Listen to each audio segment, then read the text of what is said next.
മഞ്ചേശ്വരത്ത് കള്ളവോട്ടിന് ശ്രമമെന്ന് NDA സ്ഥാനാർത്ഥി K Surendran. കള്ളവോട്ട് തടയാൻ സർക്കാർ നടപടി സ്വീകരിക്കണമെന്നും അദ്ദേഹം ആവശ്യപ്പെട്ടു. വിവരങ്ങളുമായി അനൂപ് ചേരുകയാണ്. അനൂപ്, വളരെ ഗുരുതരമായ ആരോപണമാണ് ഈ തെരഞ്ഞെടുപ്പിന് മണിക്കൂറുകൾ ശേഷിക്കുമ്പോൾ കെ സുരേന്ദ്രൻ ഉന്നയിക്കുന്നത്. ഏറ്റവും പ്രധാനപ്പെട്ട കാര്യം, ഗൾഫിലുള്ള ആളുകളുടെ പേരിൽ നാട്ടിൽ BLOമാരുടെ സഹായത്തോടുകൂടെ കള്ളവോട്ട് നടക്കുന്നു എന്നുള്ളതാണ്. എന്തൊക്കെയാണ് അദ്ദേഹം പ്രധാനമായും ചൂണ്ടിക്കാണിക്കുന്നത്, ആവശ്യപ്പെടുന്നത്?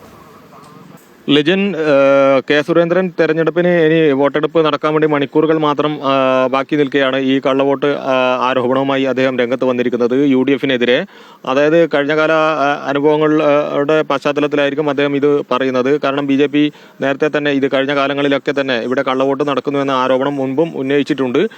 അദ്ദേഹം നേരിയ വോട്ടിന് പരാജയപ്പെട്ടു വരുന്ന സാഹചര്യം, 89 വോട്ടിന് തോറ്റു, കഴിഞ്ഞ തവണ 745 വോട്ടിന് തോറ്റു. ഇതെല്ലാം അടിസ്ഥാനമാക്കിക്കൊണ്ടായിരിക്കും ഇത്തരമൊരു നിഗമനങ്ങളിലേക്ക് വീണ്ടും കെ സുരേന്ദ്രൻ എത്തിച്ചേരുന്നത്. ഇപ്പോൾ ആരോപിച്ചിരിക്കുന്നത് വിദേശത്തുള്ള മുസ്ലിം ലീഗിന്റെ പ്രവർത്തകർ അവരുടെ വോട്ടുകൾ ചെയ്യുന്നതിന് വേണ്ടി സ്ലിപ്പുകൾ ഇപ്പോൾ ശേഖരിച്ചുകൊണ്ടിരിക്കുകയാണ്. സ്ഥാനാർത്ഥിയായ AKMന്റെ നേതൃത്വത്തിൽ, UDFന്റെ നേതൃത്വത്തിൽ മുസ്ലിം ലീഗുകാരായ BLOമാരെ ഉപയോഗിച്ചുകൊണ്ട് ഈ സ്ലിപ്പുകൾ ശേഖരിക്കുന്ന പ്രവർത്തികൾ അവർ ചെയ്തുകൊണ്ടിരിക്കുകയാണ്.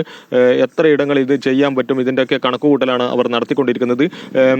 ഈ മഞ്ചേശ്വരം നിയോജക മണ്ഡലത്തിൽ മുസ്ലിം ലീഗിന് വളരെ ശക്തമായ രീതിയിൽ ആധിപത്യമുള്ള 25ഓളം മണ്ഡലങ്ങളിൽ 25ഓളം ബൂത്തുകളിൽ ഈ രീതിയിൽ കള്ളവോട്ട് ചെയ്യുന്നതിനുള്ള തയ്യാറെടുപ്പാണ് UDF നടത്തുന്നതെന്ന ഗുരുതര ആരോപണവും മാധ്യമങ്ങളെ കണ്ടുകൊണ്ട് കെ സുരേന്ദ്രൻ ഉന്നയിക്കുകയുണ്ടായി.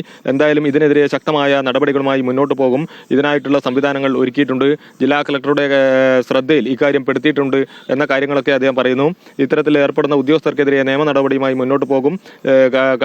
സ്ലിപ്പുകൾ ശേഖരിക്കുന്നതിന്റെ പ്രവൃത്തികളിൽ UDF ഏർപ്പെട്ടു വരികയാണ് സ്ഥാനാർത്ഥിയുടെ നേതൃത്വത്തിലെന്ന ഗുരുതര ആരോപണമാണ് ഇപ്പോൾ കെ സുരേന്ദ്രൻ ഉന്നയിച്ചിരിക്കുന്നത്. ലിജിൻ. ശരി, കെ സുരേന്ദ്രൻ മഞ്ചേശ്വരത്തെ NDA സ്ഥാനാർത്ഥിയാണ്. കൂടുതൽ ആരോപണങ്ങൾ മുന്നോട്ട് വയ്ക്കുന്നത് പ്രധാനമായും അവിടെ കള്ളവോട്ടിന് വ്യാപകമായ ശ്രമം UDF നടത്തുന്നു, അത് നിയന്ത്രിക്കാൻ സർക്കാർ നടപടി സ്വീകരിക്കണമെന്നുള്ള ആവശ്യം കൂടെ അദ്ദേഹം മുന്നോട്ട് വയ്ക്കുകയാണ്. അനൂപാണ് വിവരങ്ങൾ നൽകിയത്.